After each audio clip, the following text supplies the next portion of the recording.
आज की क्लास में हम लोग जो पेपर कर रहे हैं date is June 18 paper 2 variant 1। इसका सेक्शन बी करेंगे। सेक्शन ए हमने लास्ट टाइम कर लिया था परसों वाली क्लास में, तो रिकॉर्डिंग उसकी अपलोडेड है, आपको सेंड भी कर दी थी, प्लेलिस्ट में आपको मिल भी जाएगी।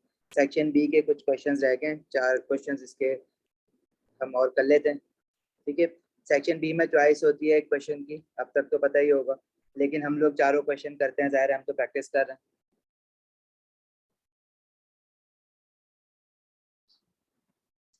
30th अप्रैल वाला जो ओरिएंटेशन वर्कशॉप है उसका आई थिंक वेन्यू अभी तक ना डिसाइड नहीं हुआ है। लेट्स सी वेन्यू कहाँ पे होता है, उसका नंबर ऑफ रजिस्ट्रेशंस पे डिपेंड करता है, लेकिन वेन्यू के सेंटर ऑफ कराची में ही होगा, कहीं पीसीएचएस से जौहर के एरियाज में, नॉर्थ में नहीं जाएंगे उसमें हम, और किसी फार अवे एरिया में भी नहीं जा रहे होंगे।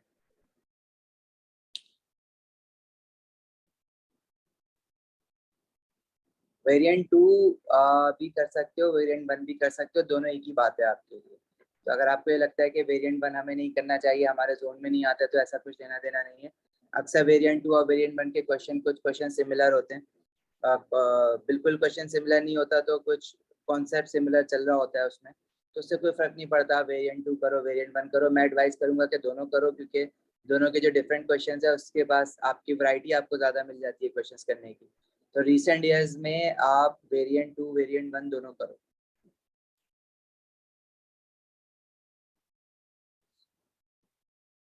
जी अजद बोलो। हादी, वेन्यू का जो है डिसीजन वो रजिस्ट्रेशन के बाद होगा, और होलसेल मैं देख भी नहीं रहा हूँ उसको,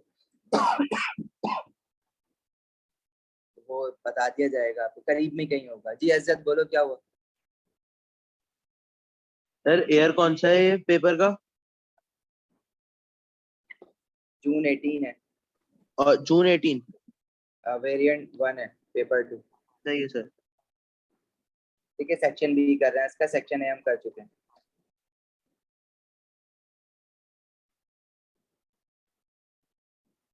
जब स्टार्ट करते हैं, इसमें कह रहा है copper pyrite is an ore containing compounds of copper. One of the compound in the ore is CuF 20 tons of copper pyrite. ठीक है, अच्छा, इसके अंदर आपने मास ऑफ कॉपर निकालना है, सिर्फ मास ऑफ कॉपर। तो देखो ये जो पूरा इसमें जो पूरी ओर है उसके अंदर जो one of the compound in the ore is CuFeS2। Calculate the mass of copper in 20 tons of CuFeS2। तो अगर मैं CuFeS2 का 1 मोल देखूं, 1 मोल का क्या मतलब होता है कि जो उसका मॉलिक्यूलर फॉर्मूला है दैट रिप्रेजेंट्स 1 मोल। तो इसके 1 मोल में, इसके 1 मोल का जो मास होगा वो इसके मॉलिक्यूलर मास के इक्वल, मतलब इतने मास में कॉपर कितना है, सिर्फ कॉपर का 1 मोल ऑफ कॉपर एटम से। अगर मैं इसका मॉलिक्यूलर मास निकालूं तो इसका जो मॉलिक्यूलर मास आएगा वो बताओ निकाल के क्या आ रहा है। सेकेंडली यहाँ पे टन्स लिखा हुआ है, हम लोग जो मॉलिक्यूलर मास निकालते हैं वो ग्राम्स में आता है। तो आप टन्स को ग्राम्स में किस तरह से कन्वर्ट कर सकते हो, मल्टीप्लाई बाय 1 एक्सपोनेंट 6। ठीक है, अगर आपके पास 1 टन लिखा हुआ है, ये कन्वर्जन देखो याद कर लो, ये आती है इंटू 1 एक्सपोनेंट 6 ग्राम्स। अगर तो कन्वर्ट करने की जरूरत पड़े, वैसे यहाँ पे ऐसा जरूरत पड़नी नहीं है। पहले तो मॉलिक्यूलर मास ऑफ CuFeS2 निकालो। कॉपर का एटॉमिक मास होता है 64, कॉपर का 1 मोल है। आयरन का होता है 56, आयरन का भी 1 मोल है। सल्फर होता है 32, सल्फर के 2 मोल है। कितना आ रहा है ये?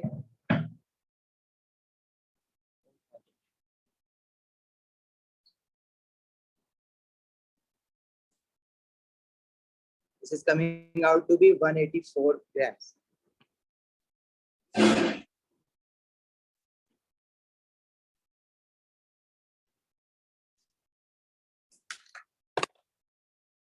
अच्छा देखो, इसके जो मॉलिक्यूलर मास है, मतलब 1 मोल का जो इसका मास है ना CuFeS2 का, उसमें कॉपर के कितने मोल्स हैं? देखो कॉपर के 1 मोल है, आयरन के साथ भी कुछ नहीं लिखा, मतलब आयरन की भी 1 मोल है, और सल्फर के 2 मोल्स है।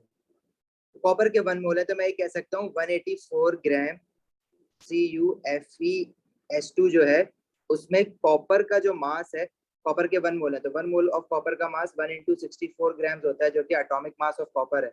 1 मोल है तो उसका मास 1 into atomic mass of copper होगा। अभी वो आपसे पूछ रहा है कि टन्स में उसके कितने मास होगा, 20 टन्स ऑफ CuFeS2 में कॉपर का मास कितना होगा, वो आपको निकालना है।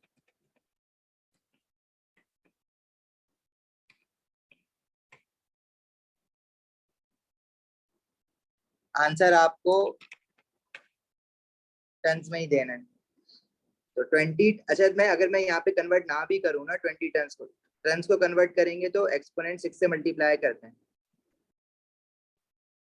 तो जो आपका आंसर आ जाएगा टन्स में आ जाएगा। अगर देखो आप कन्वर्ट ना भी करो ना, तो ये जो आंसर आ रहा है आपका ये ग्राम्स में आ रहा है, आपको आंसर टन्स में चाहिए, तो आपको अगेन दोबारा से 1 एक्सपोनेंट 6 डिवाइड करना ही पड़ेगा।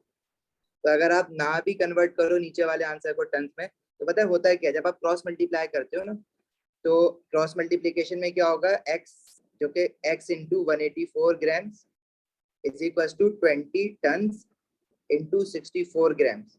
तो होता क्या है कि जो ग्राम ग्राम है ये कैंसिल हो जाएगा, और जो आंसर बचेगा आपका x वो टन्स में बचेगा, क्योंकि ग्राम ग्राम लेफ्ट और राइट पे कैंसिल हो गया। तो ये बन जाएगा 20 tons is to 64 divided by 184। 20 into 64 divided by 184, ये आपके पास आ रहा है 6.96 टन। लेकिन अगर आप इसको कन्वर्ट कर भी लो तो क्या होगा, जब आपका आंसर आएगा वो ग्राम्स में आएगा, तो उसको दोबारा से आपको 1 एक्सपोनेंट 6 से डिवाइड करना पड़ेगा टन्स में बनाने के लिए। क्यों? क्योंकि उसने यहाँ पे आंसर टन्स में दिया हुआ है, टन्स में मांगा हुआ है। अगर ग्राम्स में मांगा हुआ होता तो मैं यहाँ पे फिर एक्सपोनेंट 6 से मल्टीप्लाई करता।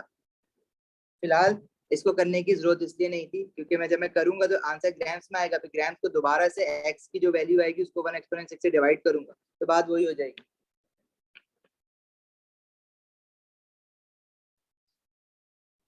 साइन क्या समझ नहीं आया?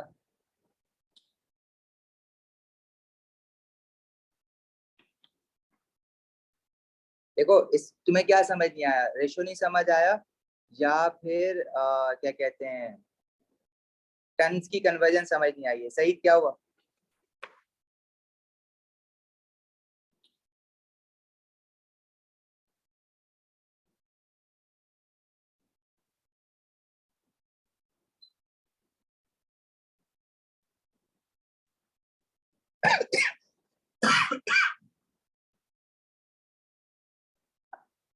नहीं, अभी करते हुए चलते हैं इसको, दोबारा समझ लेते हैं अगर समझ नहीं आया तो। देखो इसने मुझे कहा था कि 20 टन्स अगर हमारे पास CuFeS2 है तो उसमें कॉपर कितना होगा। देखो अगर मैं आपसे कहूँ ना, जैसे कोई सिंपल फॉर्मूला लेते हैं, जैसे सोडियम क्लोराइड है, तो सोडियम क्लोराइड का जब मॉलिक्यूलर मास निकालते हो तो बेसिकली जो मॉलिक्यूलर मास होता है वो 1 मोल ऑफ सोडियम क्लोराइड के लिए होता है, और जो फॉर्मूला होता है ये भी 1 मोल के लिए होता है। अगर मैं आपसे कह रहा हूँ ना मेरे पास 1 मोल ऑफ NaCl है, तो 1 मोल ऑफ NaCl जो है वो 1 मोल ऑफ सोडियम आइन और 1 मोल ऑफ क्लोराइड आइन से बना हुआ है। इसी तरह अगर मेरे पास जैसे फॉर एग्जांपल फॉर्मूला है एल्यूमिनियम ऑक्साइड का, तो एल्यूमिनियम ऑक्साइड के 1 मोल का पता है क्या मतलब है? एल्यूमिनियम ऑक्साइड के 1 मोल का मतलब है कि इसमें 2 मोल ऑफ एल्यूमिनियम आइंस है और 3 मोल ऑफ ऑक्सीजन है। इसी तरह अगर उसने आपको CuFeS2 दिया हुआ है, तो इसका क्या मतलब है कि इसका जो 1 मोल होगा ना, उसके 1 मोल में कॉपर के कितने हैं, यहाँ पे 1 लिखा है ना, कॉपर के साथ कुछ नहीं लिखा, मतलब 1 है, तो इसके 1 मोल में कॉपर के 1 मोल ऑफ कॉपर एटम्स है। अब CuFeS2 के 1 मोल का मास उसके मॉलिक्यूलर मास के इक्वल होगा, और उस मॉलिक्यूलर मास में कॉपर का 1 मोल है, तो कॉपर के 1 मोल का मास उसके एटॉमिक मास के इक्वल होगा। तो मैं ये कह सकता हूँ ना कि अगर मेरे पास मॉलिक्यूलर मास ऑफ CuFeS2 है, तो उसमें कॉपर जो है उसका एटॉमिक मास होगा कॉपर का, क्योंकि कॉपर का 1 मोल है उस फॉर्मूला में। अगर कॉपर का 2 मोल होता तो मैं मल्टीप्लाई बाय 2 कर देता उसको। जैसे सल्फर होता तो सल्फर के लिए मल्टीप्लाई बाय 2 करना पड़ता, लेकिन यहाँ पे कॉपर है तो कॉपर के लिए 1 ही मल्टीप्लाई करना पड़ेगा। आई बात समझ? अच्छा अब करना क्या है, देखो इसमें इसमें वो हमसे ये कह रहा है कि आपने 20 टन अगर आपको CuFeS2 दे दिया जाए तो उसमें कॉपर कितना होगा। तो पहले तो हमने CuFeS2 का मॉलिक्यूलर मास निकाला है जो कि 184 ग्राम आ रहा है, तो जो कि 1 मोल का मास है, तो 1 मोल CuFeS2 जो कि बराबर है 184 ग्राम्स के। उसमें कॉपर के कितने मोल्स है? 1 मोल ऑफ कॉपर एटम। और 1 मोल ऑफ कॉपर एटम्स का जो मास है कॉपर के एटॉमिक मास के बराबर है। तो मैं ये भी कह सकता हूँ ना, मोल्स की जगह अगर इनके मासेस रख दूं तो 184 ग्राम CuFeS2 जो कि उसका मॉलिक्यूलर मास है, उसमें कॉपर का 1 मोल है, मतलब कॉपर का एटॉमिक मास होता है 64 ग्राम। तो कॉपर के 64 ग्राम इसमें 184 ग्राम CuFeS2 में है, तो 20 टन्स में कितना होगा? अब देखो ऊपर आप ग्राम्स यूज कर रहे हो, तो अगर आपने टन्स को ग्राम में कन्वर्ट करना है तो आप उसको मल्टीप्लाई करते हो एक्सपोनेंट 6 से। ये कन्वर्जन याद रख लो, 1 ton is equal to exponent 6 grams. वैसे जरूरत नहीं है यहाँ कन्वर्ट करने की, लेकिन फिर भी याद रखो ये। तो उसमें इतने CuFeS2 में कितना कॉपर होगा? x।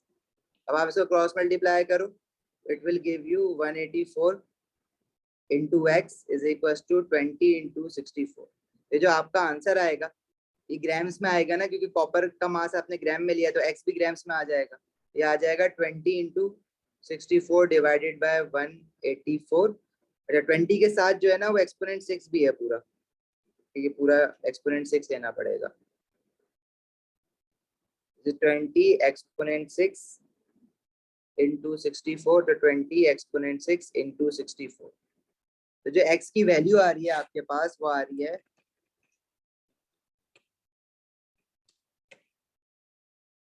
69 20 एक्सपोनेंट 6 इंटू 60, ये आ रही है 6.96 एक्सपोनेंट 6 ग्राम्स। लेकिन उसने आंसर ना टन्स में ही मांगा हुआ है एंड में, तो फिर मुझे इस ग्राम को टन्स में कन्वर्ट करने के लिए दोबारा 1 एक्सपोनेंट 6 से डिवाइड करना पड़ेगा। तो ये क्या बन जाएगा? 6.96 टन। क्लियर है? आप साइन इधर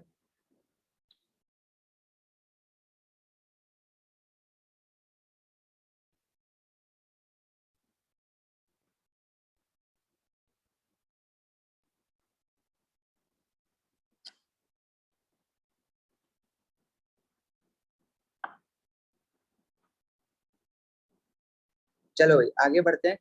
इस क्वेश्चन को ना मुझे रेस करना पड़ेगा।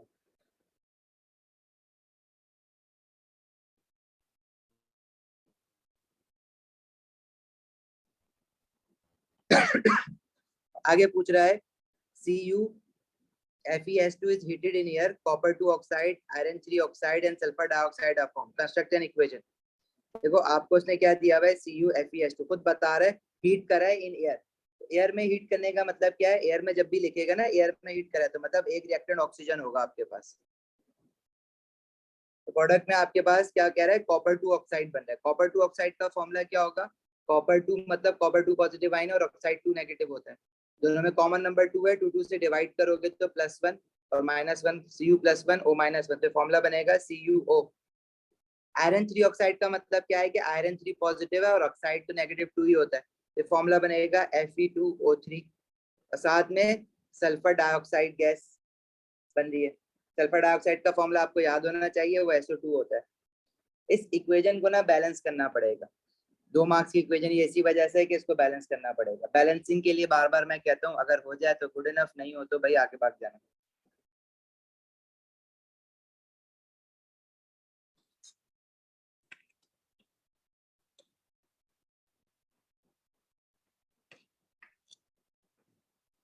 हाँ भाई क्या बैलेंस कर रहे हो? देखो सल्फर हमारे पास यहाँ पे 2 है, इसको बैलेंस करने में थोड़ा टाइम लगेगा। It's not a simple equation two balance.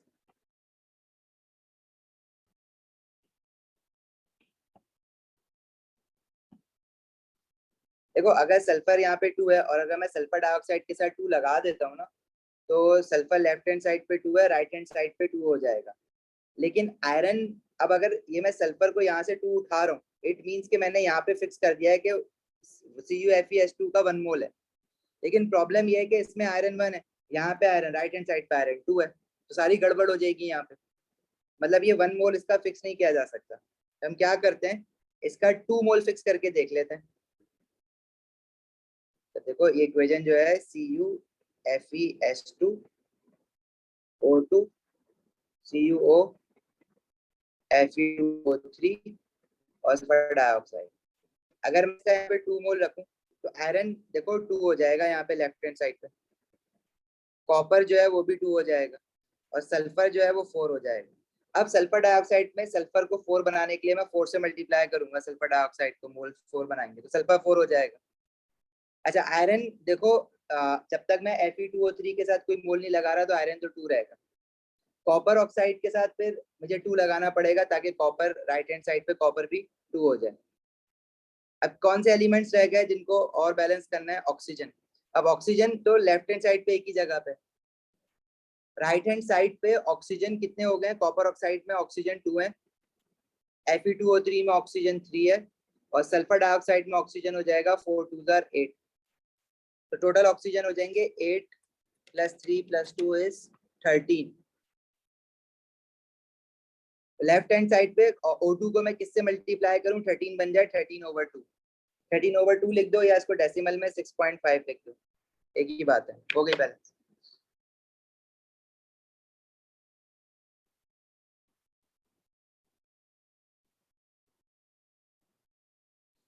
आवाज सबके पास क्लियर नहीं आ रही है?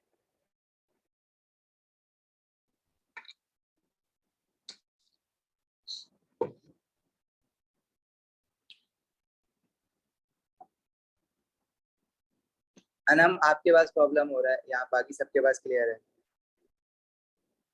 अच्छा चलते हैं आगे बढ़ते हैं। नेक्स्ट कह रहा है copper 2 oxide can be reduce by heating with carbon to form copper. Copper 2 oxide है, कार्बन के साथ हीट किया है, कार्बन एलिमेंट की बात कर रहा है, एक्सट्रैक्शन ऑफ मेटल। देखो मेटल्स में हमने ये देखा है कि कौन से मेटल जो है वो कार्बन के साथ हीट करने से एक्सट्रैक्ट करवाए जा सकते हैं। एक्सट्रैक्शन ऑफ मेटल क्या है, अगर हमारे पास कोई मेटल अपनी कंपाउंड की फॉर्म में, तो इसमें कॉपर जो होगा वो 2 पॉजिटिव आयन की फॉर्म में होगा। इसको एलिमेंटल फॉर्म में लाने के लिए इलेक्ट्रॉन गेन करवाना पड़ेगा, मतलब इन शॉर्ट इसको रिड्यूस करवाना है। तो रिड्यूस करवाने के लिए हमें कोई रिड्यूसिंग एजेंट चाहिए होगा। अब carbon is one of the reducing agents. देखो रिड्यूसिंग एजेंट जो मेटल के एक्सट्रैक्शन में हमने पढ़े हैं वो कार्बन होता है सॉलिड फॉर्म में, जिसको हम कोक कहते हैं। एक्सट्रैक्शन ऑफ आयरन में भी पढ़ा है, या कार्बन मोनोऑक्साइड गैस होती है। इसी तरह हाइड्रोजन गैस भी रिड्यूसिंग एजेंट है। हाइड्रोजन गैस जो है ना, अगर रिएक्टिविटी ऑर्डर रिकॉल करो कल नसीमा वाला, इसमें कल नसीमा के मंगेतर, अली, जैन, फाकिर, पप्पू, हैदर, जयजमिलाई, कॉपर, सिल्वर, गोल्ड, प्लेटिनियम, तो एल्यूमिनियम तक जितने मेटल्स है ना, पोटेशियम से एल्यूमिनियम तक, तो कोई भी रिड्यूसिंग एजेंट जो है वो उनको रिड्यूस नहीं करवा सकता। उसके लिए हमें इलेक्ट्रोलिसिस से करवाना पड़ता है ये काम, जिसमें हमने एग्जाम्पल के तौर पे एक्सट्रैक्शन ऑफ एल्यूमिनियम पढ़ा हुआ है।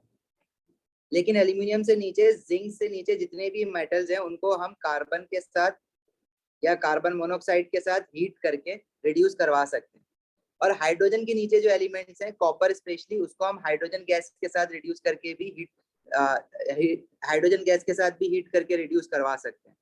लेकिन कॉपर से ऊपर जो है ना, मतलब हाइड्रोजन से ऊपर जो मेटल्स हैं उनको हाइड्रोजन गैस के साथ हीट करके रिड्यूस नहीं करवाया जा सकता।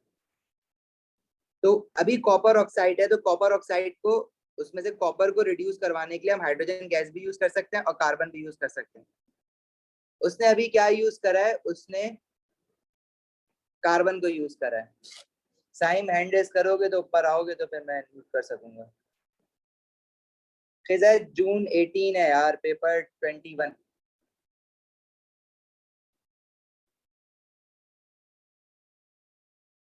जी साइम। सर मैं ये कह रहा हूँ कि हमारे जो सिलेबस है उसमें एक आपका एसिडिफाइड पोटेशियम मैग्नेट और दूसरा आपका K2Cr2O7 और दूसरी साइड है पोटेशियम आयोडाइड। तो ये तीन ही है ना ऑक्सीडाइजिंग और रिड्यूसिंग एजेंट हमारे पास। देखो K2Cr2O7 और KMnO4 ये हमारे पास ऑक्सीडाइजिंग एजेंट है ऑक्सीडाइजिंग है और जी एक्वस पोटेशियम आयोडाइड हमारे पास रिड्यूसिंग एजेंट है। अब ये जो जी जी। पोटेशियम आयोडाइड रिड्यूसिंग एजेंट है, ये हम्म, चीजों को रिड्यूस करवाने के लिए यूज होता है लेकिन मेटल्स को रिड्यूस करवाने के लिए ये यूज नहीं होता, नॉट फॉर तो सर रिडक्शन ऑफ। एक बात बताएं, जो मेटल्स के जो ऑक्सीडाइजिंग और रिड्यूसिंग जो एजेंट है वो अलग अलग हैं? मेटल्स के कोई ऑक्सीडाइजिंग एजेंट नहीं है, सिर्फ रिड्यूसिंग एजेंट है, और वो वो कार्बन है या हाइड्रोजन है, कार्बन या कार्बन मोनोऑक्साइड या हाइड्रोजन गैस। सर वो बाकी जो जो हम जिंक से ऊपर है वो इलेक्ट्रोलिसिस से होंगे। एक्सट्रैक्शन ऑफ आयरन आयरन में जो करते हैं कैल्शियम कार्बोनेट के साथ कोक डालते हैं ना हम लोग उसमें, ठीक, जब ब्लास्ट फर्नेस में डालते हो। वो कोक कार्बन ही तो है। अच्छा सही, तो वो मतलब कोक मेटल्स एक के लिए कार्बन, सिर्फ मेटल में सिर्फ कार्बन यूज होगा रिड्यूसिंग कार्बन एजेंट या में? कार्बन मोनोऑक्साइड या हाइड्रोजन गैस। हाइड्रोजन गैस सिर्फ कॉपर के लिए, कॉपर अच्छा। ऑक्साइड में से कॉपर को रिड्यूस करवाना है। बाकी कॉपर से जो ऊपर मेटल्स हैं जिंक तक, उनको कार्बन या कोक के साथ या कार्बन मोनोऑक्साइड के साथ, और जिंक से ऊपर जो है पोटेशियम से एल्यूमिनियम तक, उनको हम किसी रिड्यूसिंग एजेंट से रिड्यूस नहीं करवा पाते क्योंकि वो बहुत ज्यादा रिएक्टिव है, वो इलेक्ट्रॉन गेन नहीं करते, तो उनको इलेक्ट्रोलिसिस से करवाना पड़ता है।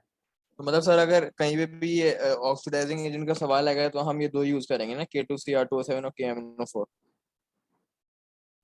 हाँ, मेटल्स के अलावा कहीं और आएगा तो ये दोनों यूज करो। ठीक है सर।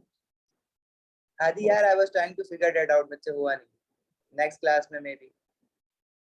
अच्छा, चलें आगे बढ़े। देखो इसने कहा है कि copper two oxide can be reduce by heating with carbon to form copper, मतलब कॉपर एलिमेंटल फॉर्म में आ जाएगा रिड्यूस होकर। सही है। अच्छा, और क्या होगा, जब ऑक्सीजन कॉपर ऑक्साइड से निकलेगा तो वो कार्बन जो है वो कार्बन डाइऑक्साइड बना लेगा। इस इक्वेशन को आपने ऑब्वियसली बैलेंस भी करना होगा। इसकी बैलेंसिंग देखो रिलेटिवली बहुत सिंपलर है as compare to the other equations. इसमें आपने कार्बन लेफ्ट हैंड साइड पे 1 है, राइट हैंड साइड पे भी 1 है, सिर्फ ऑक्सीजन की गड़बड़ है। तो अगर मैं कॉपर ऑक्साइड के साथ 2 मोल लगा दूं तो राइट हैंड साइड पे कॉपर के साथ 2 लगाना होगा, ये बैलेंस हो जाएगा। ठीक है, कॉपर यहाँ पे ना एलिमेंटल फॉर्म में आ गया, मतलब मेटेलिक फॉर्म में आ गया। राइट हैंड साइड पे कॉपर जो था वो आयनिक फॉर्म में था, कॉपर 2 पॉजिटिव आयन था, उसने इलेक्ट्रॉन्स गेन करे और वो रिड्यूस्ड हो गया। इसी तरह तो हम ओर में से किसी भी मेटल के आयन को एलिमेंटल फॉर्म में लेकर आते हैं। जैसे एक्सट्रैक्शन ऑफ आयरन में Fe2O3 था, हेमाटाइट हो, इसमें आयरन जो था वो Fe3 पॉजिटिव आयन था, तो उसको इलेक्ट्रॉन गेन करवा के आयरन एलिमेंटल फॉर्म में लेके आए थे, और उसको भी हमने कार्बन के साथ ही हीट करवाया था, जो कि कार्बन मोनोऑक्साइड बनाता है और वो फर्दर हीट इसकी रिडक्शन करवाता है। अच्छा, फिर कह रहा है copper made by this reaction, by this reduction is impure. ठीक है, इम्प्योर है। इम्प्योर क्यों हो सकता है? क्योंकि जब दही आप ओर निकालते हो जमीन में से तो उसमें कुछ मिट्टी भी होती है, कोई और डिफरेंट तरह की ओर्स भी होती हैं, तो सिर्फ कॉपर अलग होके सिर्फ उसमें मिट्टी ना आए या कुछ और ना आए वो इम्पॉसिबल है, कुछ ना कुछ आ ही जाता है। अच्छा, impure copper can be purified by using electrolysis. अब अगर प्योरिफिकेशन ऑफ मेटल्स रिकॉल करो जिसमें आपने इलेक्ट्रोलिसिस यूज किया था, तो मैं एक बार रिकॉल करवा देता हूँ तुम लोगों को। Purification of metals, active electrolysis में आपने 2 टाइप्स ऑफ एक्टिव इलेक्ट्रोलिसिस पढ़ी होती हैं। एक तो होता है इलेक्ट्रोप्लेटिंग और दूसरा होता है प्योरिफिकेशन ऑफ मेटल्स। तो जिस मेटल को आपने प्योर करवाना है उस मेटल को, इम्प्योर मेटल जो है ना, उसको हम एज अ एनोड बना देते हैं। और एनोड कैसे बनाएंगे? उसको बैटरी के पॉजिटिव टर्मिनल के साथ कनेक्ट कर देंगे। अच्छा, और जो आपके पास जिस मेटल को प्योर करवा रहे हैं ना, लेट्स से यहाँ पे कॉपर की प्योरिफिकेशन करवा रहे हैं, तो एक प्योर कॉपर जो हमारे पास ऑलरेडी होगा उसकी एक इलेक्ट्रोड लेंगे जिसको हम कैथोड बना देंगे। कैथोड मतलब नेगेटिव इलेक्ट्रोड, एनोड मतलब पॉजिटिव इलेक्ट्रोड। अब इसमें करते क्या है कि जो इलेक्ट्रोलिटिक सेल होता है उसमें इम्प्योर मेटल एनोड जिसमें कॉपर भी है और कुछ और चीजें भी मिक्स हुई हुई हैं वो डालेंगे और उसको बैटरी के पॉजिटिव टर्मिनल के साथ कनेक्ट कर देंगे, तो वह एनोड बन जाएगा। और अगर हमारे पास ऑलरेडी एक ऐसा रॉड होना चाहिए जिसमें सिर्फ और सिर्फ कॉपर हो, प्योर कॉपर, उसको बैटरी के नेगेटिव टर्मिनल के साथ कनेक्ट कर देंगे।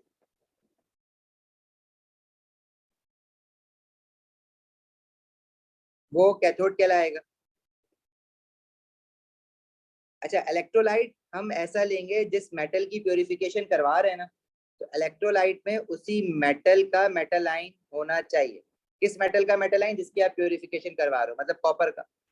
कॉपर का मेटल आयन हम किस तरह से इलेक्ट्रोलाइट में ले सकते हैं? कोई भी सॉल्युबल सॉल्ट ऑफ कॉपर उठा लो,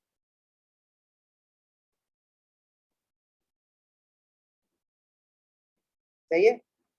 अब कॉपर का सॉल्युबल सॉल्ट बहुत सारी तरह के होते हैं। देखो, अगर आपको ना, जैसे वैसे तो वेल नोन कॉपर जो सॉल्युबल सॉल्ट वो कॉपर टू सल्फेट है जो ब्लू कलर का होता है। लेकिन अगर आपको ना याद आ रहा हो तो आप किसी भी मेटल का मेटल नाइट्रेट सॉल्ट ले लो ना, जैसे कॉपर टू नाइट्रेट। तो ऑल नाइट्रेट्स आर सॉल्युबल, तो नाइट्रेट्स तो आप आंखें बंद करके ले सकते हो।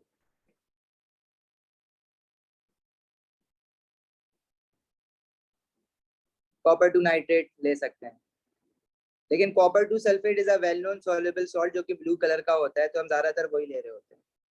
अब इसमें जब हमने इलेक्ट्रोलाइट लिया है तो देखो इसके अंदर कॉपर टू पॉजिटिव आइंस होंगे, सल्फेट आइंस भी होंगे। कॉपर टू सल्फेट अगर ले रहे हैं, वाटर है तो H पॉजिटिव आइन और OH नेगेटिव आइन भी होगा।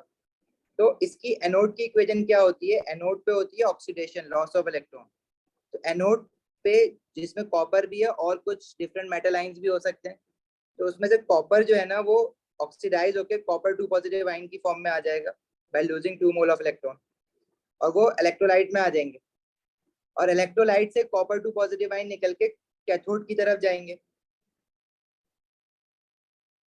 कैथोड पे रिडक्शन होती है गेन ऑफ इलेक्ट्रॉन। तो वो जो कॉपर एटॉमिक फॉर्म से आयनिक फॉर्म में आया है, तो वो कॉपर आइंस कैथोड पे जाके इलेक्ट्रॉन गेन करके वापस रिड्यूस हो जाएंगे। तो वो जो कॉपर इम्प्योर एनोड से निकला है ना, वो प्योर कॉपर कैथोड पे जाके डिपॉजिट हो जाएगा।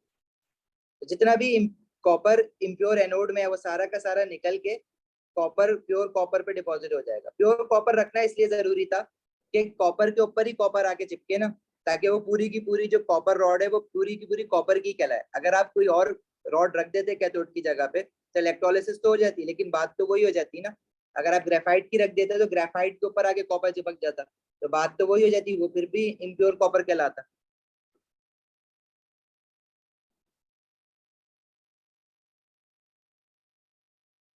सही है। लतीफ, इस इलेक्ट्रोलिसिस में तो आपका कलर फेड नहीं करता, क्योंकि कॉपर जितना आपका एनोड से निकल रहा है, जितना कैथोड पे जाके डिपॉजिट हो रहा है कॉपर आयंस वापस एनोड से पीछे से उतना दोबारा आ रहा है। तो कॉपर टू पॉजिटिव आयन की कंसंट्रेशन इसमें कांस्टेंट रहती है, तो इसका कलर इसका चेंज नहीं होता, वो इनर्ट इलेक्ट्रोलिसिस में होता है।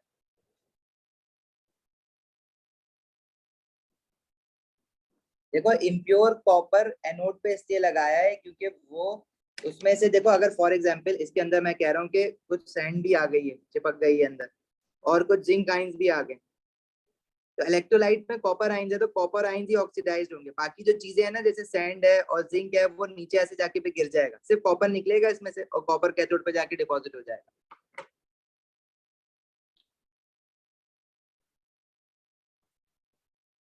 नहीं, एक्टिव इलेक्ट्रोलिसिस में कंप्लीट सेल इक्वेशन नहीं होती, क्योंकि एनोड और कैथोड की इक्वेशन देखो तो रिवर्स है एक दूसरे की।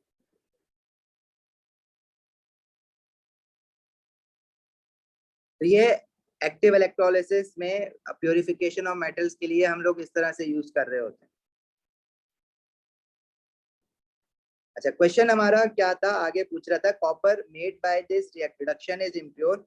Impure copper can be purified by using electrolysis, name the electrolyte used. अब इलेक्ट्रोलाइट हमने अभी जो हमने लिया था वो एक्वस कॉपर टू सल्फेट लिया था, आप एक्वस कॉपर टू नाइट्रेट भी ले सकते हो। ज्यादातर एक्वस कॉपर टू सल्फेट ही हम एज इलेक्ट्रोलाइट यूज कर रहे होते हैं, क्योंकि सल्फेट का कॉपर सॉल्ट सॉल्युबल होता है। सल्फेट कुछ इंसॉल्युबल भी होते हैं, जैसे कि बेरियम सल्फेट इंसॉल्युबल सॉल्ट है, कैल्शियम सल्फेट इंसॉल्युबल सॉल्ट है, और led to sulphate insoluble salt है। बाकी सारे के सारे सल्फेट सॉल्युबल होते हैं, तो कॉपर टू सल्फेट भी सॉल्युबल होता है।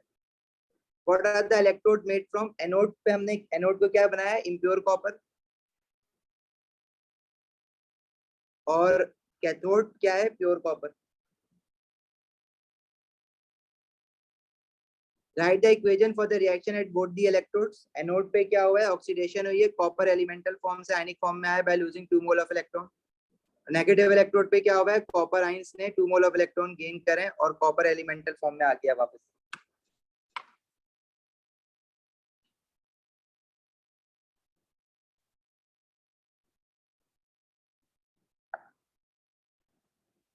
देखो कॉपर क्लोराइड भी ले सकते हो, आप एक्वस कॉपर 2 क्लोराइड भी ले सकते हो, कॉपर 2 नाइट्रेट भी ले सकते हो, एक्वस कॉपर 2 सल्फेट भी ले सकते हो, लेकिन यूजुअली हम लोग कॉपर 2 सल्फेट लेते हैं कॉपर का सॉल्युबल सॉल्ट। लेकिन अगर आपने एक्वस कॉपर 2 क्लोराइड भी लिख दिया है तो उसको सही करना पड़ेगा, ठीक है। मार्किंग की में बेशक ना लिखा हुआ उसका आंसर, लेकिन कोई भी सॉल्युबल सॉल्ट ले सकते हो आप, आपको ये जरूरी नहीं है कि एक्वस कॉपर 2 सल्फाइड ले।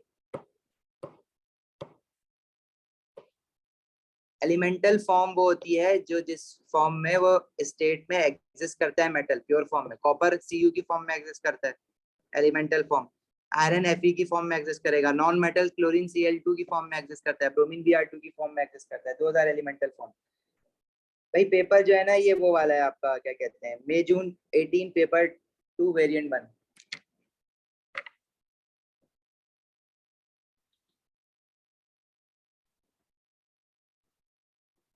दस बजे क्यों स्टार्ट किए क्लास? 10 बजे इसलिए किए क्योंकि थोड़ा सा पावर ब्रेकडाउन के इश्यूज चल रहे हैं एरिया में, तो अभी मामला सही थे तो मैंने कहा क्लास लेके खत्म करें।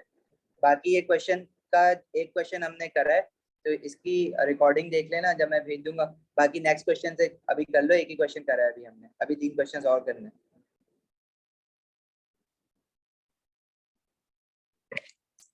चलो भाई क्वेश्चन 7 है, a scientist investigate the reaction of iron with steam in a closed system, reversible reaction है, साइंस से पता लग रहा है। Dynamic equilibrium mixture established. Dynamic equilibrium की डेफिनेशन भी याद रखना, पता नहीं आगे पूछिए या नहीं पूछी। तो डायनामिक इक्विलिब्रियम की डेफिनेशन क्या होती है? In a reversible reaction when rate of forward reaction becomes equal to rate of a backward reaction then a dynamic equilibrium is said to be established. कह रहा है explain why the concentration of steam and of hydrogen, steam ये है left hand side पे और hydrogen right hand side पे, do not change once the dynamic equilibrium mixture has been established.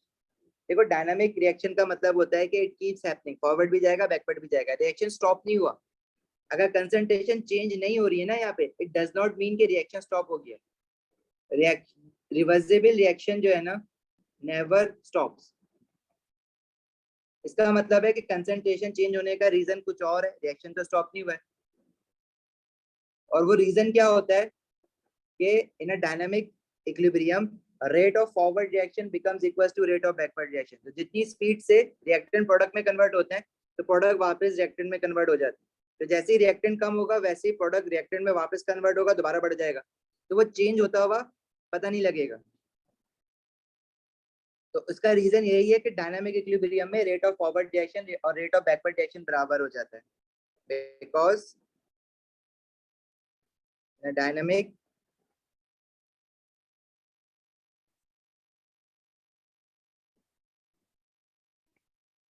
Equilibrium rate of forward reaction becomes equal to rate of backward reaction।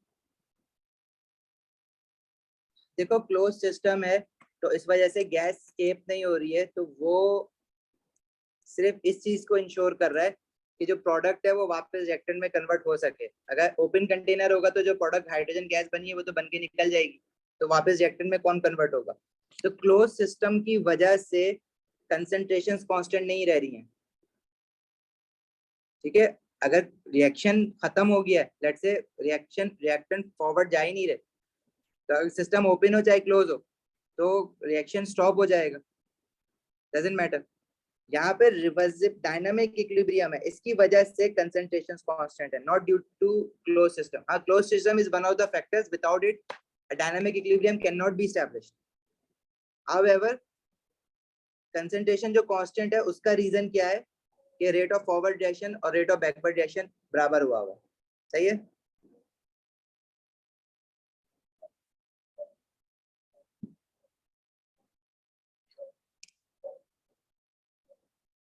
Next है question 7 का part B, the pressure of the equilibrium mixture is increased.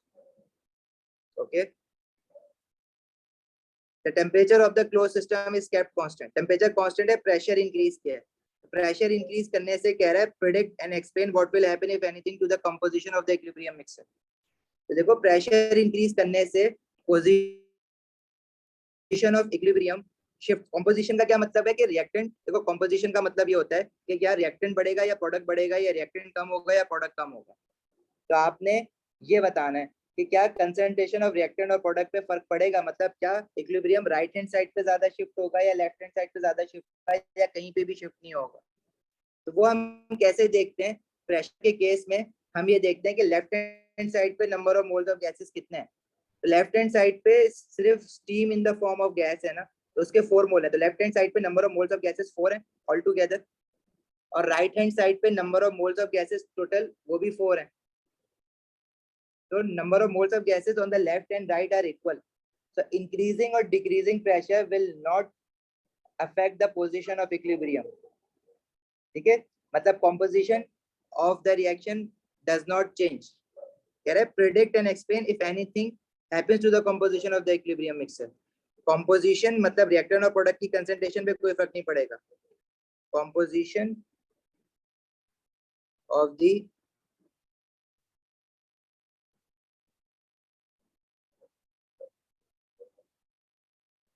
equilibrium mixture does not change. Reason क्या है, because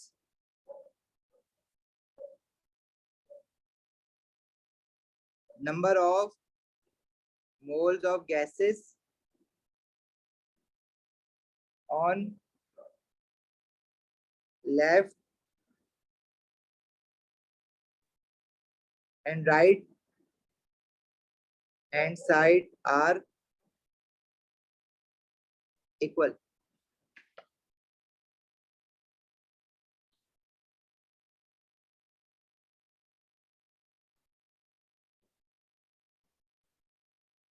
देखो pressure का effect देखते वक्त हम सिर्फ उन रिएक्टेंट और प्रोडक्ट के मोल्स देखेंगे जो गैसियस स्टेट में होंगे। आयरन तो सॉलिड है ना, सॉलिड के नहीं देखते, सिर्फ गैसेस के देखते हैं। Water in the form of gas है, लिखा हुआ है ना जी, तो सिर्फ उसके देखेंगे। इसी तरह राइट हैंड साइड पे आयरन ऑक्साइड जो है वो भी सॉलिड है, तो उसके नहीं देखेंगे।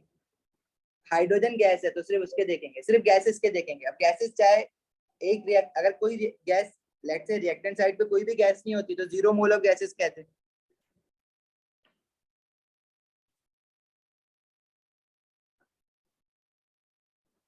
कंपोजिशन में ये लिखेंगे ना कि कंपोजिशन चेंज नहीं हो रही। कंपोजिशन का क्या मतलब है कि रिएक्टेंट और प्रोडक्ट का अमाउंट पे क्या फर्क पड़ रहा है, तो कोई फर्क नहीं पड़ेगा इसमें।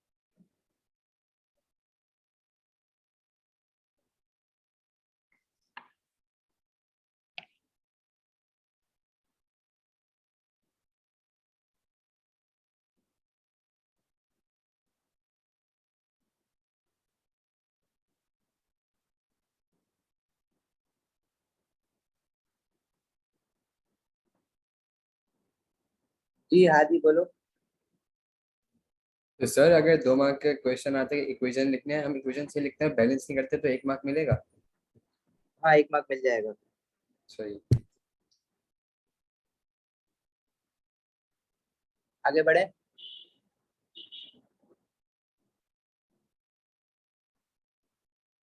Temperature of the equilibrium mixture is increased.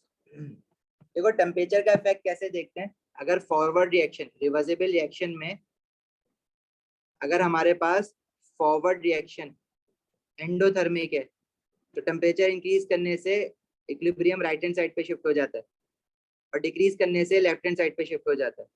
अगर फॉरवर्ड रिएक्शन रिवर्सिबल रिएक्शन में एक्सोथर्मिक है तो टेम्परेचर इंक्रीज करने से इक्विलिब्रियम लेफ्ट हैंड साइड पे शिफ्ट हो जाता है और डिक्रीज करने से राइट हैंड साइड पे शिफ्ट हो जाता है। ये याद रखो, प्रेशर का इफेक्ट भी इसमें आ गया, टेम्परेचर का भी आ गया, कंसंट्रेशन का रह गया, बस वो नहीं आया।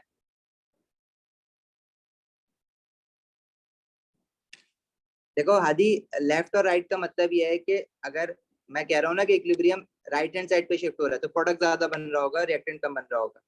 अगर लेफ्ट पे शिफ्ट हो रहा है तो रिएक्टेंट ज्यादा बन रहा होगा, प्रोडक्ट कम बन रहा होगा। फॉरवर्ड रिएक्शन रिवर्सिबल रिएक्शन में अगर एंडोथर्मिक है, मतलब अगर फॉरवर्ड रिएक्शन का इंथैल्पी चेंज पॉजिटिव है, किसी भी रिएक्शन के साथ जब इंथैल्पी चेंज लिखा हुआ होता है रिवर्सिबल रिएक्शन में तो वो बाय डिफॉल्ट फॉरवर्ड रिएक्शन के लिए होता है। अब यहाँ पे ऊपर इक्वेशन में तो इंथैल्पी चेंज नहीं लिखा हुआ, तो वो क्वेश्चन को किस तरह से पूछ रहा है वो देखना पड़ेगा अभी क्वेश्चन पढ़ के। लेकिन ये बात आपके पास प्रायर टू दिस क्वेश्चन, ये नॉलेज आपके पास होनी चाहिए कि if in a reversible reaction if a forward reaction is endothermic, means अगर फॉरवर्ड रिएक्शन का एंथैल्पी चेंज पॉजिटिव है, तो increasing the temperature of this reaction will shift the equilibrium towards right hand side, means more product will form, and decreasing the temperature will shift the equilibrium towards left hand side.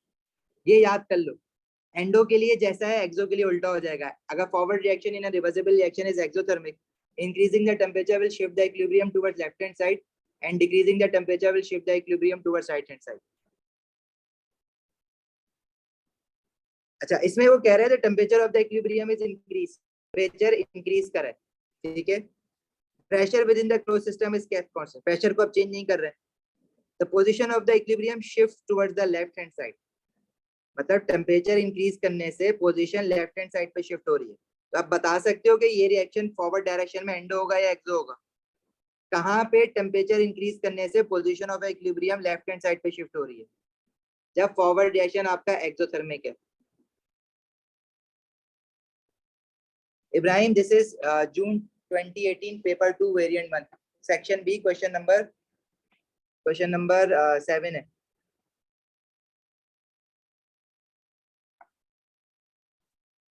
आदि forward reaction exothermic है, endothermic नहीं है।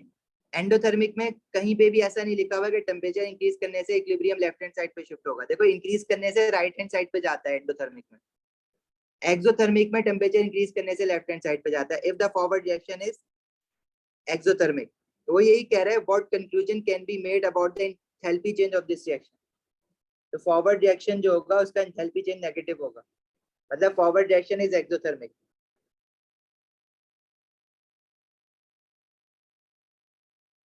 Forward reaction is exothermic.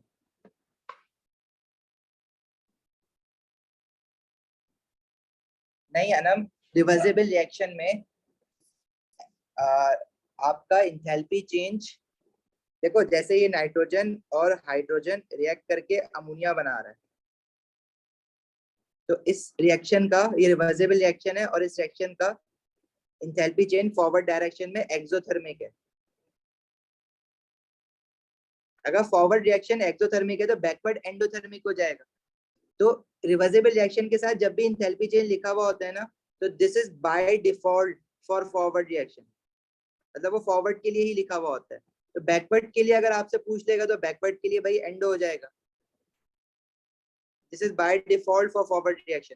तो ऐसा नहीं है कि reversible reaction में फॉरवर्ड रिएक्शन हमेशा एंडोथर्मिक होता है, नहीं, एंडो भी हो सकता है और एक्सो भी हो सकता है, दोनों हो सकते हैं। जैसे फॉर एग्जांपल ये रिएक्शन है, हाइड्रोजन आयोडाइड जो है वो डिकम्पोज होके हाइड्रोजन गैस और आयोडीन गैस बनाता है। तो इसका जो इंथैल्पी चेंज है फॉरवर्ड डायरेक्शन में वो एंडोथर्मिक होता है, तो बैकवर्ड डायरेक्शन में वो एक्सोथर्मिक हो जाएगा। मतलब जब हाइड्रोजन ब्रेक डाउन होके हाइड्रोजन आयोडाइड ब्रेक डाउन होके हाइड्रोजन और आयोडीन बनाएगा तो that reaction would be endothermic. लेकिन जब हाइड्रोजन और आयोडीन दोबारा रिएक्ट होके हाइड्रोजन आयोडाइड बैकवर्ड जाएगा तो वो एक्सोथर्मिक हो जाएगा। तो दोनों हो सकते हैं, तभी तो ये लिखवाया हुआ है फॉरवर्ड रिएक्शन अगर एंडो है रिवर्सिबल रिएक्शन में तो टेम्परेचर इंक्रीज करने से राइट हैंड साइड पे शिफ्ट होगा, डिक्रीज करने से लेफ्ट हैंड साइड पे शिफ्ट होगा। अगर एक्सो है टेम्परेचर इंक्रीज करने से लेफ्ट और डिक्रीज करने से राइट। तो ये चीज जो बॉक्स में लिखी हुई ना, ये याद कर लो, ये इंपॉर्टेंट है, इससे निकल जाएगा क्वेश्चन।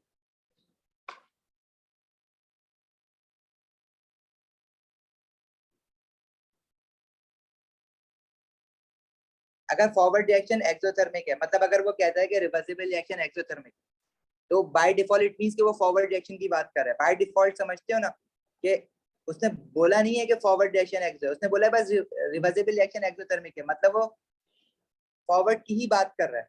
तो फॉरवर्ड अगर एक्सो है तो बैकवर्ड एंडो हो जाएगा, ठीक है। तो वो बैकवर्ड एंडो होगा तो उसका एंथैल्पी चेंज पॉजिटिव होगा ऑफ कोर्स।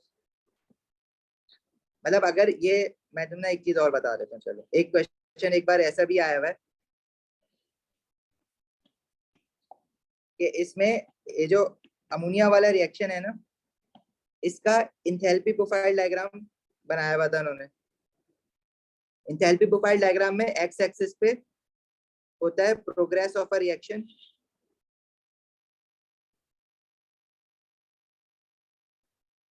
और y एक्सिस पे होता है इंथैल्पी। तो इसमें फॉरवर्ड रिएक्शन का जब इंथैल्पी चेंज बनाओगे ना, तो फॉरवर्ड रिएक्शन एक्सोथर्मिक है, मतलब reactant will be at a high energy level than products. Product क्या है, यहाँ पे अमोनिया है। तो इसका इंथैल्पी प्रोफाइल डायग्राम ऐसे बनाया हुआ था। तो इसका जो इंथैल्पी चेंज है वो नेगेटिव है, जब नाइट्रोजन हाइड्रोजन रिएक्ट करके अमोनिया बना रहा है। उसने कहा था बैकवर्ड रिएक्शन का इंथैल्पी प्रोफाइल डायग्राम बना दो। तो बैकवर्ड रिएक्शन में क्या होगा, अमोनिया जो प्रोडक्ट साइड पे है वो रिएक्ट होके दोबारा नाइट्रोजन और हाइड्रोजन बना रहा है। तो बैकवर्ड रिएक्शन एंडोथर्मिक होगा इसका, products will be at a high energy level than reactants.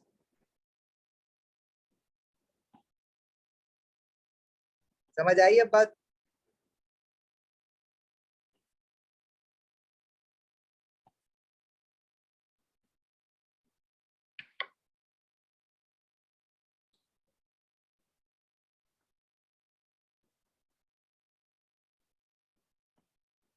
देखो एक्टिवेशन एनर्जी हम लोग रिएक्टेंट से पीक तक बनाते हैं।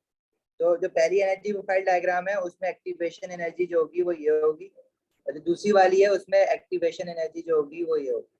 मतलब फॉरवर्ड रिएक्शन जब जा रहा है तो एक्टिवेशन एनर्जी कम है, और जब यही रिएक्शन बैकवर्ड जाएगा तो एक्टिवेशन एनर्जी ज्यादा होगी।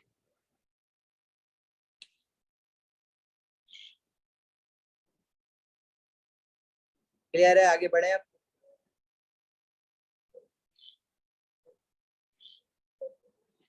आयशा बेटा क्लास 11 बजे ही होती है, आज जल्दी स्टार्ट करिए।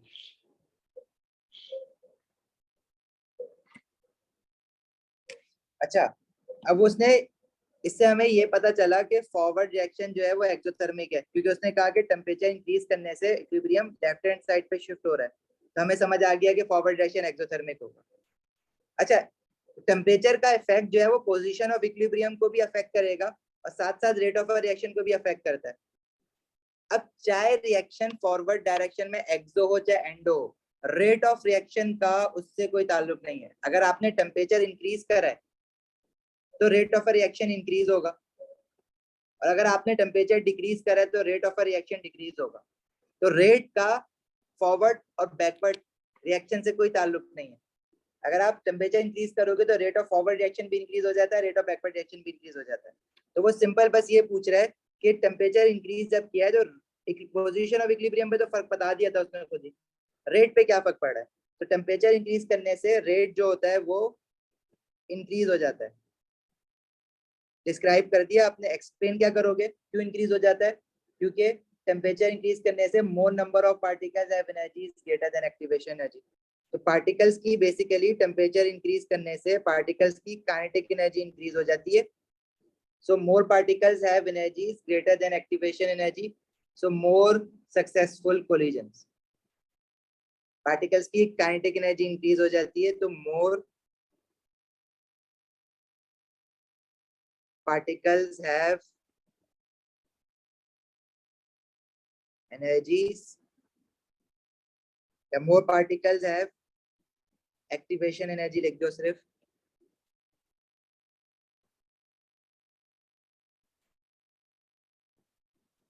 hence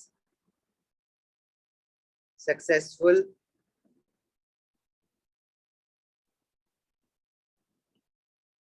collision increases। frequency of successful collision भी लिख सकते हो, frequency of effective collision भी लिख सकते हो। ठीक है, सक्सेसफुल की जगह पे आप इफेक्टिव का वर्ड भी यूज कर सकते हो, एक ही बात है। चांसेस भी यूज कर सकते हो, चांसेस ऑफ सक्सेसफुल कोलिजन या फ्रीक्वेंसी ऑफ सक्सेसफुल कोलिजन, सारे वर्ड यूज कर सकते हो। सिर्फ सक्सेसफुल कोलिजन लिख दोगे तो वो भी सही है, वो भी एक्सेप्ट कर लेगा, ठीक है, उसको बात समझ आ गई है। लेकिन बेस्ट ये है कि आप देखो, या तो ये लिखो frequency of successful collision increase हो जाती है, या आप ये लिख सकते हो chances of successful collision increase हो सकता है, या आप मोर सक्सेसफुल कोलिजन भी लिख सकते हो, वो भी एक्सेप्ट करेगा।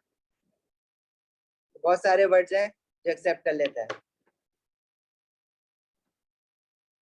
सक्सेसफुल कोलिजन इफेक्टिव कोलिजन एक ही मतलब है।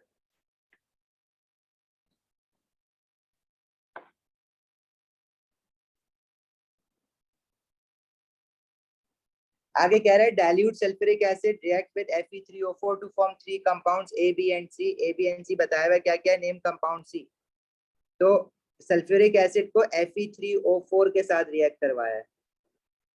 ठीक है भाई, तो देखो Fe3O4 जो है वो आयरन ऑक्साइड है, आयरन मेटल है, this is metal oxide. Metal oxide basic in nature होती है और वो एसिड के साथ रिएक्ट करती है to produce, basic oxide react with acid to produce salt and water.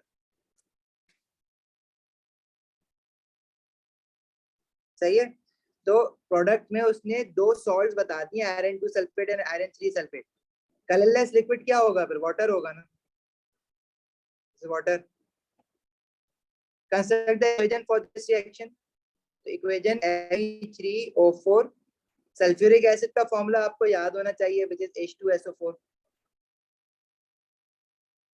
Product में आयरन 2 सल्फेट बन रहा है। अब आयरन 2 सल्फेट का फॉर्मूला क्या होगा, आयरन 2 मतलब आयरन 2 पॉजिटिव आयन और सल्फेट होता है SO4 2 नेगेटिव आयन।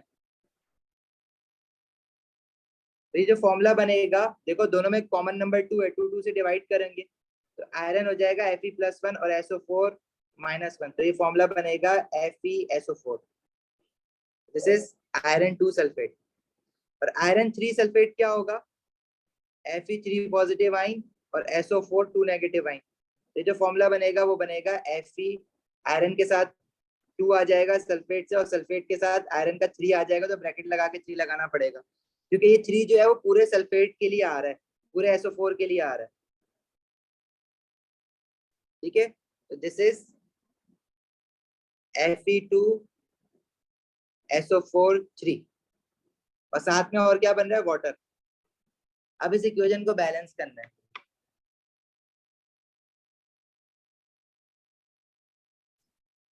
देखो अनम, इसमें इक्वेशन में आपको कहा हुआ था कि सल्फ्यूरिक एसिड जिसका फॉर्मूला होता है H2SO4 वो रिएक्ट कर रहा है Fe3O4 के साथ। तो 3 कंपाउंड्स बन रहे हैं A, B and C। A is iron 2 sulfate, B is iron 3 sulfate and C is a colorless liquid which is water। अब मुझे कैसे पता कि ये वाटर है, कलरलेस लिक्विड, क्योंकि देखो आयरन ऑक्साइड जो है ना वो हमारा मेटल ऑक्साइड है। Metal oxide they are basic in nature. ठीक है, और जब एसिड के साथ वो रिएक्ट करता है मेटल ऑक्साइड, तो प्रोडक्ट में हमारे पास सॉल्ट वाटर बनता है। तो दो तरह के सॉल्ट उसने बता दिए, लेकिन कलरलेस लिक्विड उसने नहीं बताया था। वो कलरलेस लिक्विड क्या होगा, वाटर ही होगा ना। स्टेट सिंबल जब कहता है तो तब लिखने पड़ते हैं, वरना स्टेट सिंबल इसमें अगर चलो नहीं कहा हुआ, मैं कहूँगी स्टेट सिंबल आप अपने पास से बताओ। तो जो आयरन 3 ऑक्साइड होगी, जो आयरन ऑक्साइड है वो बेसिकली सॉलिड होगी। एसिड हमेशा हम एक्वा स्टेट में लेते हैं। अब क्योंकि एसिड आपने एक्वा स्टेट में डाल दिया है, तो जो आयरन सल्फेट बनेगा वो भी पानी में ही बनेगा। अब आयरन सल्फेट क्या पानी में डिसॉल्व होता है? हाँ होता है, क्योंकि all sulphate are soluble except for calcium sulphate, lead 2 sulphate and barium sulphate. तो इन 3 सल्फेट के अलावा अगर कोई और सल्फेट सॉल्युबल है, सॉल्ट है, तो वो सॉल्युबल ही होगा। तो आयरन सल्फेट, आयरन 2 सल्फेट भी सॉल्युबल होगा, आयरन 3 सल्फेट भी सॉल्युबल होगा। वाटर की स्टेट लिक्विड होती है। स्टेट सिंबल इसने नहीं कहे हुए, तो स्टेट सिंबल लिखने के मार्क्स नहीं है इस इक्वेशन में। इस इक्वेशन में जो दूसरा मार्क है वो बैलेंसिंग का है, बैलेंस करना है आपको इक्वेशन।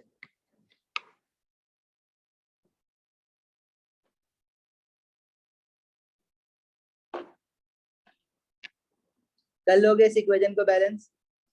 कोई कह रहा है सल्फ्यूरिक एसिड के साथ 4 आ रहा है, सही है, और वाटर के साथ 4 आ रहा है, ठीक है,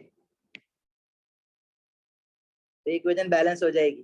बैलेंसिंग देखो देखनी पड़ेगी, बैलेंसिंग का आपका क्या कहते हैं, ट्रायल एंड एरर है भाई। बैलेंसिंग गलत हो सकती है, और अगर बैलेंसिंग में फंसो तो बार बार कह रहा हूँ छोड़ देना, टाइम किल मत करना अपना। कोई बात नहीं मुर्तजा, बैलेंसिंग आपके पूरे पेपर में 2 मार्क्स से ज्यादा या हार्डली हो गया ना, तो अगर आपके पास 3 इक्वेशन आई है बैलेंसिंग की पूरे पेपर में, और अगर आपसे वो भी तीनों की तीनों बैलेंस नहीं हुई, तो आपके 3 मार्क्स जाएंगे। लेकिन एक इक्वेशन बहुत आसान होती है बैलेंसिंग की, 2 मुश्किल होती है।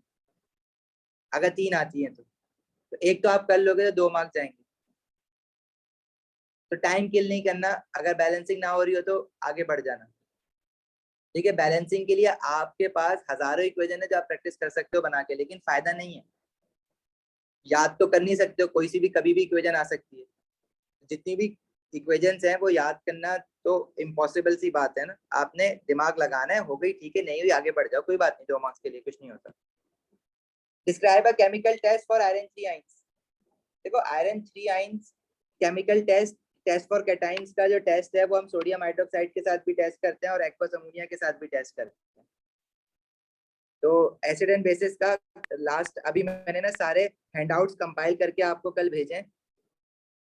तो एसिड एंड बेसिस का जो सेकंड लास्ट पेज है हैंडआउट का, उसमें टेस्ट फॉर आयंस पे जाना, ये टेस्ट फॉर आयंस है। तो आयरन उसने टेस्ट पूछा है, आयरन 3 पॉजिटिव आयन का पूछा है ना, yes iron 3 positive ion. Iron 3 positive ion के 2 टेस्ट हैं। एक्वस सोडियम हाइड्रोक्साइड के जब उसको टेस्ट करते हैं तो रेड ब्राउन पीपीटी बनता है इनसॉल्युबल इन एक्सेस, और एक्वस अमोनिया के साथ जब उसको टेस्ट करते हैं तो रेड ब्राउन पीपीटी बनता है इनसॉल्युबल इन एक्सेस। दोनों का सेम ही ऑब्जर्वेशन है, तो दोनों में से कोई भी एक लिख सकते हो, अगर सेम ऑब्जर्वेशन ना हो तो भी कोई एक लिख सकते हो।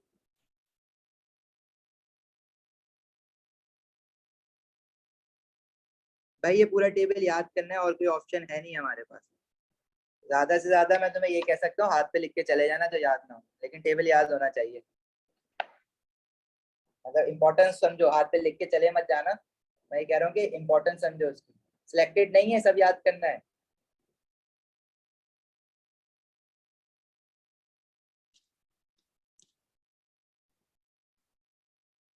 आयरन का पूछता है, कॉपर का पूछता है, एल्यूमिनियम का पूछता है, जिंक का पूछता है, क्रोमियम का बहुत कम पूछा हुआ है उसने, लेकिन पूछ ले कभी भी तो क्या प्रिंट करवा के ले जाओ, वाह जबरदस्त, ले जाओ साथ।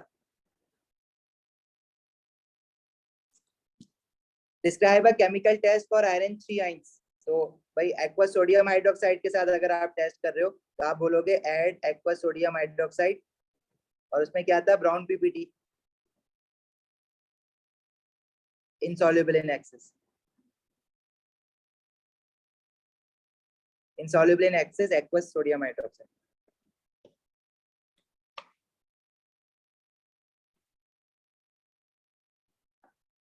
देखो सही भाई, चिट्स बनाने वाले चिट्स भी लेके जाते हैं, कुछ बच्चे हाथों और पैरों पे भी लिख के लेके जाते हैं, but strongly not advisable. 2 marks के लिए तुम पूरी सीरीज अपनी बर्बाद तो नहीं करोगे ना अगर पकड़े गए तो, अनएथिकल भी है, इमोरल भी है, इलीगल भी है।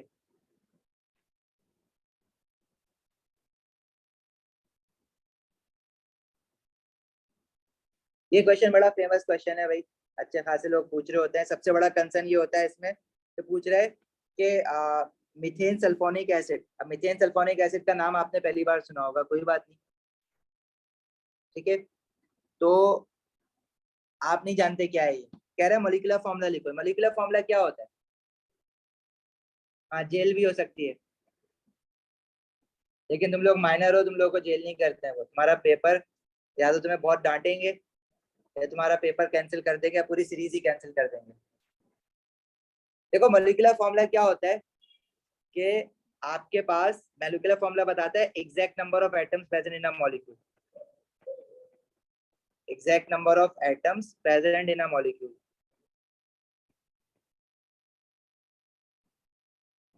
तो इसमें आपने कुछ भी नहीं करना, इस पूरे मॉलिक्यूल में कार्बन कितने हैं वो लिख दो, एक है, हाइड्रोजन 3 है, सल्फर 1 है, ऑक्सीजन 3 है। सबसे बड़ा कंसर्न ये है कि भाई हम पहले कौन सा एलिमेंट लिखें। तो देखो हाइड्रोकार्बन में कार्बन और हाइड्रोजन पहले लिखते हैं, फिर ऑक्सीजन और सल्फर में से कुछ भी लिख दो। अच्छा हाइड्रोजन 4 है, 3 नहीं है।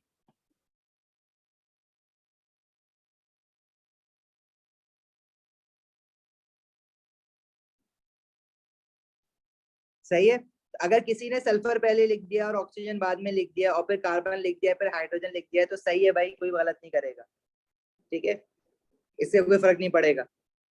तुम्हें नहीं, जैसे तुम H2SO4 लिखते हो तो उसमें तुम्हें पता होता है भाई हाइड्रोजन पहले लिखते हैं, सल्फर बाद में, ऑक्सीजन बाद, सल्फर फिर ऑक्सीजन। इसमें आपको ये एसिड, क्योंकि आपका नॉर्मल एसिड नहीं है जो याद करवाया जाता है, तो आप कोई भी ऑर्डर लिख सकते हो, दोनों चलेंगे। Methane sulphonic acid is a strong acid than ethanoic acid. Explain the meaning of the statement. Strong acid that ionizes completely in aqueous solution. ठीक है. What is the difference between an aqueous acid and aqueous alkali in terms of the ions present? तो जो aqueous acid है It ionizes, aqueous acid ionizes to give H positive ions in aqueous solution. और aqueous alkali, जब alkali को पानी में डालो और वो आयनाइज हो तो alkali जो है वो कौन सा आयन देता है? Hydroxide ion, OH negative ion. बस ये लिखना था इसमें. Methane sulphonic acid completely ion of methane sulphonic acid नहीं. स्ट्रॉन्ग एसिड क्या होता है? When acid that ionizes completely in aqueous solution. अगर आपको नाम लिखना है तो फिर आप ये लिखोगे, this is methane sulphonic acid ionises completely in aqueous solution. अच्छा नहीं, ये कंप्लीटली नहीं होगा, सॉरी, ये तो मैं स्ट्रॉन्ग एसिड बता रहा हूँ तुम्हें. ये कह रहा है कि ये दोनों आपके एसिड है ना, ये ऑर्गेनिक एसिड, तो ये कंपेयर करवा रहा है कि मीथेन सल्फोनिक एसिड स्ट्रॉन्गर है देन इथेनोइक एसिड. तो वो स्ट्रॉन्गर क्यों है? कि वो ज्यादा आयनाइज हो रहा है, ionizes more than ethanoic acid. ये लिखना था.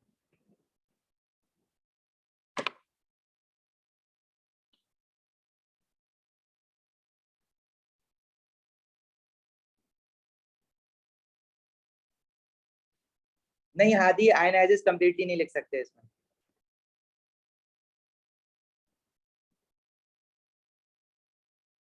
चलें आगे बढ़े. What is the mass of methane sulfonic acid needed to make 150 centimeter cube of 0.1415 मोल पर डेसीमीटर क्यूब ऑफ सोल्यूशन.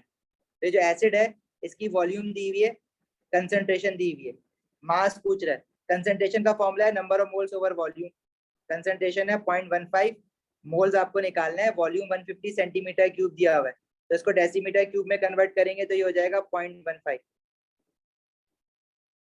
जब इसके मोल्स निकालोगे तो उसके मोल्स कितने आ रहे हैं? This is 0.15 into 0.15. मोल्स आएंगे 0.0225. आपसे इतने मोल्स का मास पूछ रहा है, तो मास कैसे निकालोगे? नंबर ऑफ मोल्स का फॉर्मूला है मास ओवर मॉलिक्यूलर मास. तो मोल्स से पता लग गया 0.0225. ये 0.0225 है. इसका मॉलिक्यूलर मास आप इसके मॉलिक्यूलर फॉर्मूला से निकाल लो. मॉलिक्यूलर फॉर्मूला तो आपने अभी बनाया ना, CH4SO3. कार्बन 12 होता है, एक कार्बन है, हाइड्रोजन 1 होता है, 4 हाइड्रोजन है, सल्फर 32 होता है, एक सल्फर है, ऑक्सीजन 16 होता है,